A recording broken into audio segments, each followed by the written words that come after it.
ಬಳಪ ಹಿಡಿದ ಭಗವಂತ ಇರುತ್ತಾನೆ ನಮ ಸುತ್ತ ಅವತಾರ ನಾನಾ ರೂಪವೋ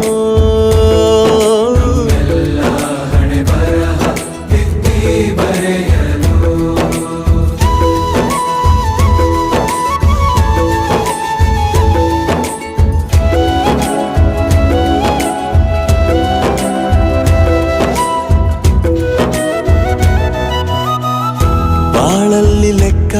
ಎಷ್ಟು ಮುಖ್ಯ ಎಂಬುದ ಬೆರಳಲ್ಲೇ ತೋರಿ ಕಲಿಸಿದ ಗುರುಗಳೇ